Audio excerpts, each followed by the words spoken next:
to start with the big breaking news today. The big breaking news that Jadon Sancho has been banned or suspended or kicked out, whatever word you want to use, I don't really care, of first team training. He will train by himself, and currently he's not in the first team at United. This comes after the manager called out his training standards. A lot has been revealed in the last 2 weeks about his lack of work ethic, training, timekeeping, etc. He called Ten Hag out. He's deleted those tweets, that tweet. But now he's training by himself. KJ, what's your reaction to this news, mate? We can't catch a flipping break, can we? Jeez, the right wing position might be cursed at this point because ever since Ronaldo left, I don't know what he's done. Maybe he spoke to Pogba about, burying hyenas in Old Trafford. But ever since he left, we can't find a right winger that can be stable. Obviously, we had Greenwood and his thing. Now we've got Anthony and his thing, and now we've got Sancho and the drop off of levels that he had at Dortmund. It's been astounding, and for me, it just shows that Man United are still not in a place where they can turn people around. Not right now. Players can come here and have good bits of form. They can show a bit of promise, but for long-term consistency and developing themselves as people and as players, it's not fully there at the moment. Only a handful of players have come here and shown that Man United is a place to be right now. And this whole Sancho situation is just frustrating because now our right-wing options are now limited. We've got Pelestri, who's young, inexperienced. He looks good when he comes and has cameos, but we don't know what he's like in the full 90 minutes. We have Ahmad, who's currently injured, and when he comes back, we don't know what kind of Ahmad we're going to get. Are we going to get a young player who you can't keep up, or we're going to get this Sunderland Ahmad? Mason Mount, who he's played on the right wing for a couple of times for Chelsea, done okay, but he's having a hard start to Man United. And then Bruno Fernandes, who we've seen on the right multiple times. He's been okay most of the time, but that's not his best position. So now we're back into trying to fit square pegs into round holes. And I thought we was finally over this at Man United. I thought we was getting to a place where we've got people in their positions. We've got people who can either know what they want to do. And we're just back here square one. And people say Garnacho can play right wing. I've never seen him play right wing for Man United in my life. So I don't even know how that's going to translate because we saw it with Rashford, we've seen it with Martial. Even though they can play on those sides, it's not productive compared to the players who are used to playing right wing at Man United. So I think Ten Hag's right for what he's done. He's showing that this is the discipline that we need at Man United. If you are not up to standard, you will not play. If you're looking to bring the mood down, if you're looking to bring their work ethic down with your attitude, then you shouldn't play. I wish it wasn't Sancho that this was happening to, but the rules are the rules and the discipline is discipline. And if people want to say there's an agenda against Sancho and people, he's been doing it to everyone. Maguire ain't been seeing pitch. McTominay ain't been seeing pitch. Rashford got dropped for games. He's had his tokens too. You've got to uphold the standard, and if you're not up for that, then that's on you, isn't it? There's one consistency here. There's one real key consistent one here for me, right? And by the way, maybe Ten Hag was slightly wrong, ever so slightly wrong, saying, and all he said was he hasn't been training well. That's it. That's all he's done wrong, right? Pep said that Calvin Phillips was overweight, right? Managers do these things, especially in spare of the moment. But I did do that, so Ten Hag needs to take that one. Everything that happened after that is not Ten Hag, right? And to be fair, it's not too much Sancho. A lot of it is other outside people getting involved and everything being blown out of proportion because it's international break, right? And they need news. But there's one thing that Sancho did, which is ultimately he came out with a statement against Ten Hag and Manchester United, right? Now, Ronaldo did that. Ronaldo had to train away from the first team, right? He did it to Ronaldo. So fast forward a year, he's done it to Sancho. So he's been consistent. You call out the manager or the club, no hard feelings. And remember, when Ronaldo came back, straight back in the first team after training. So I don't think Ten Hag's done much wrong. And I think everyone else has just blown this out of proportion by getting involved for me. Yeah, no, for me, I think, look, Ten Hag, he had no choice. I think the fact that, because I didn't even know this, the fact that Sancho tweet was pinned for several days and he only took it down like a few days ago is crazy. That's crazy because you can't bring the dress room into disrepute. that's why I already knew that Ten Hag is going to be without Anthony and Sancho. Anthony for the reasons we already know. And when you break that unwritten rule of the dressing room, like that, i.e., disrespecting the manager, specifically doing that in public, I'm sorry, there's no choice for Ten Hag. And I'm sorry, I saw nothing in what he said that was wrong. When he was asked a question, and he said he's not been training up to the standard. So Sancho, who you're in 300,000 a week, it is now down to you as a professional to put your head down and now actually train harder and actually get back into the team. So my thing here is, I do feel that from a tactical point of view, the best case scenario is Mason Mount. It ain't great, but would you rather have Bruno out wide than Mount out wide? I think Bruno is far more useful in the middle of the pitch than putting him out wide right. So Mount has played there, and I think Mount, he's functional. So he can just do a job and be functional out there wide right. Because I think if you put in Bruno wide right while Mount is still struggling, that could be bad. But like for Ten Hag, it's not on him. You can't blame him. You can't blame him. So what people fail to understand is there comes a point of how much more can you do? Ten Hag has allowed Sancho to be late to training a few times. He's given him time away from the team, like away from the 3 months in the mountains, as people would say. He's praised him even when he first came to the club. Praised Sancho, said he's an excellent talent. Look forward to working for him. There's only so much leeway you can give a person before you're like, right, this is too much now. And I think Ten Hag just came to the end of his tether. He's just come to the end of his tether. He can see, and you know what makes it worse? Is Jadon Sancho is probably the most talented player in our team. Probably the most talented player in our team. And the fact that even after how much leeway has been given, it's still not clicking. There can only so much Ten Hag can do. And this is coming from a guy. I wanted Sancho for 2 years. It was documented on the Terrace. I was very happy we got him.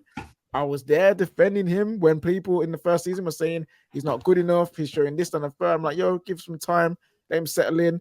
Last season, people getting on his back. I was like, nah, give him some time. And then the problems have just shown to persist.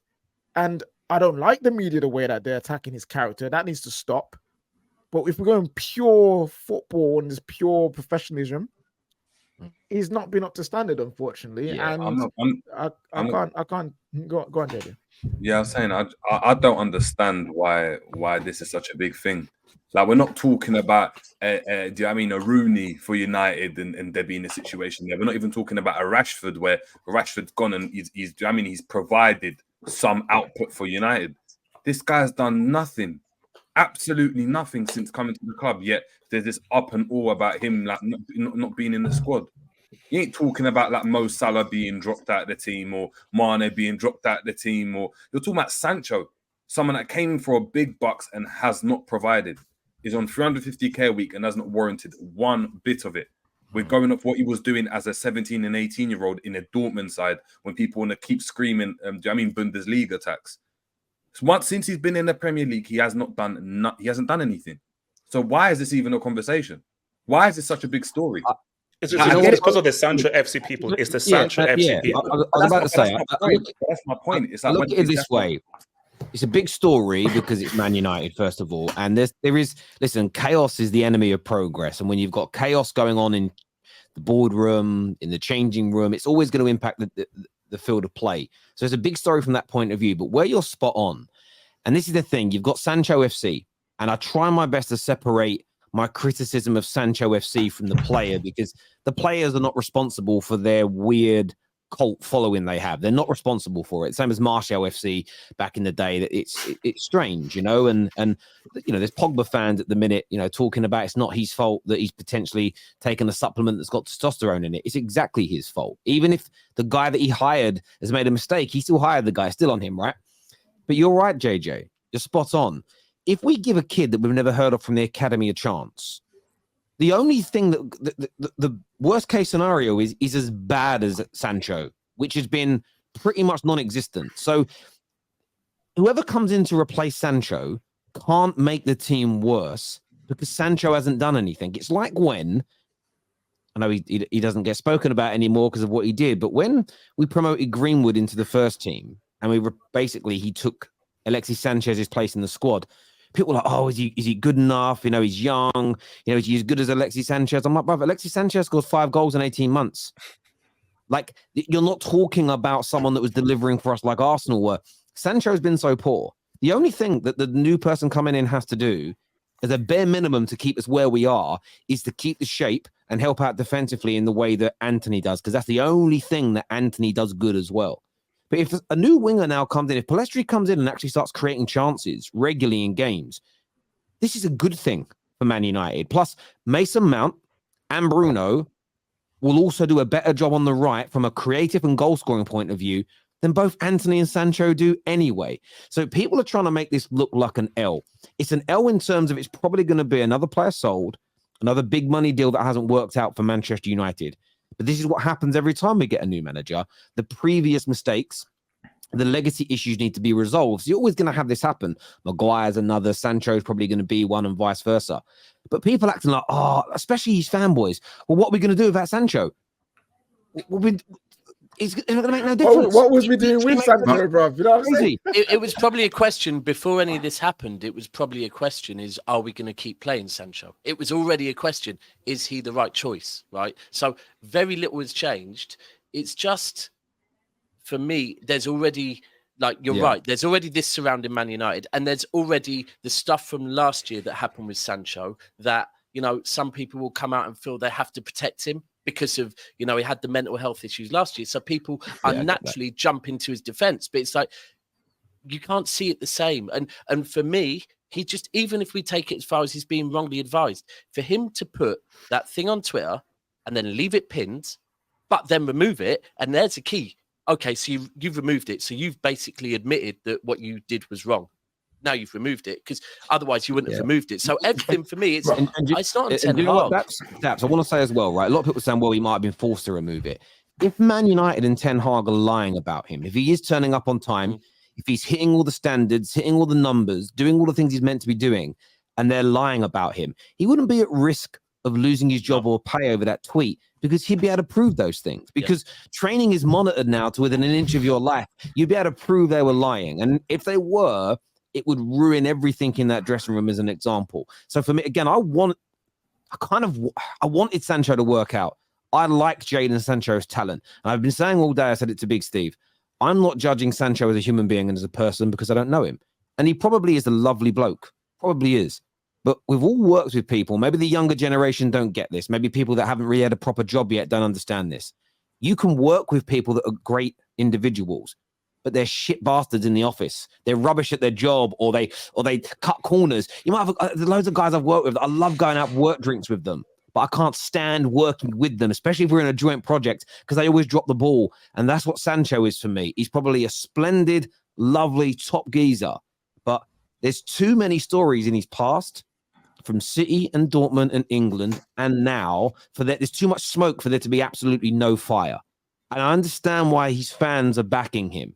But at the same time, let's just look at the football. As JJ said, the man has not delivered. And someone said earlier, Mason Mount create. Like I just said, he'll create as much, if not a little bit more. It doesn't mean he's going to be good. I'm just saying we're in no worse position with or without Sancho because he doesn't deliver. We're losing almost nothing. It kind of doesn't even, it doesn't make sense. Is Mount not injured? Is Mount back from injury as well? The way I look at it might be. The way I look at it is this: if I don't have a driving license and I don't know how to drive, it doesn't matter if the car in my garage is broken or not, because I can't drive it anyway. It's almost an irrelevance to the way we're playing. And I think that the narrative now being spun, what are United going to do? That's not the point here. For me, so the one thing I'd say about this, which is good, Danny Devil in the Details tweeted this, and so I'm not going to plagiarize. It shows that for once the board's actually backing the manager in a player dispute, because we've seen too many times in the last decade the players get backed and then everything falls apart. So that's the one positive for me personally. Sorry, Brandon, you've been waiting to speak for a while. Sorry, mate. And that's the point exactly, Tel. You know, there was too much player power at Manchester United. In fact, I look at this situation, and although it's two completely different situations, this is very reminiscent to the Aubameyang situation at Arsenal.